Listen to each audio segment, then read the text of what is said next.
Good day, I'm Cheryl McCrindle, a veterinarian with a grounding in epidemiology and public health. This is section 2 in the set of slides about One Health and zoonoses, and I'm now going to talk about viral zoonoses and rickettsia. Rabies is a highly fatal zoonosis. It's endemic in KZN and also seen in other provinces in South Africa.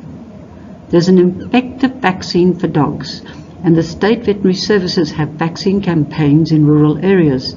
If we could get 70% of our dogs vaccinated, and the disease could be controlled. It's 100% fatal in human beings if they are not diagnosed in time.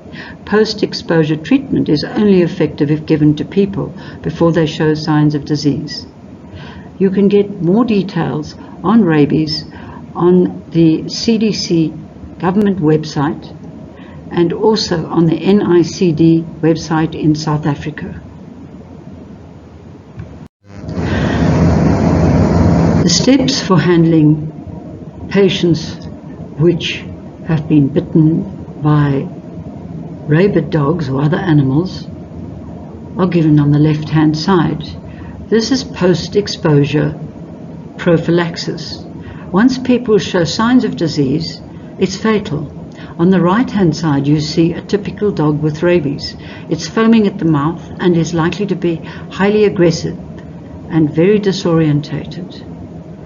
It's very high in certain parts of Natal, and the last few years we've had many cases notified to the state veterinary services.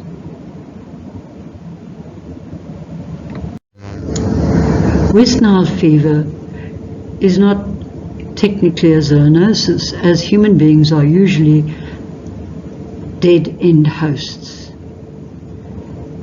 It's usually brought in by migrating birds from other parts of the world and then transmitted locally by mosquitoes. Horses are very frequently infected and the disease can be fatal. There is, however, a very good vaccine for horses to prevent the disease. And that's important because they are a source of income and provide jobs in the agricultural sector. Viral hemorrhagic fevers are sometimes quite important zoonoses.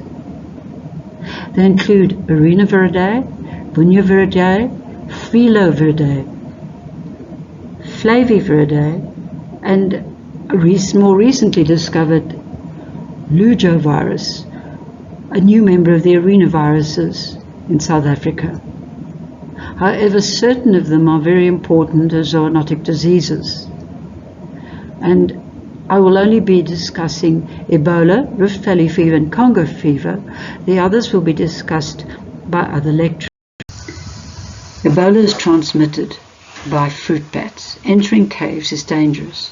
There have been severe outbreaks in Africa, and the disease is transmitted by the bats to gorillas, monkeys, baboons, duikers, porcupines, and other animals. Entering caves or petting apes, hunting or eating dead forest animals can cause disease, and infected people can infect others. Recently, a vaccine has been developed for Ebola.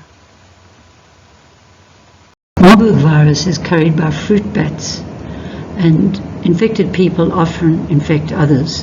It's a very frightening disease because it's very dangerous, and in Middle Africa, people with this disease tend to be quarantined.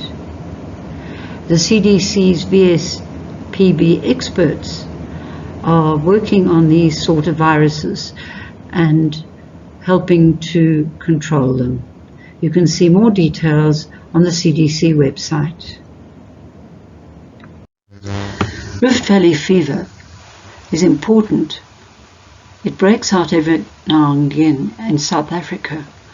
It's carried mainly by mosquitoes to start with, but people can get it if they do postmortems or slaughter animals, or even from the aborted fetuses of sheep and goats.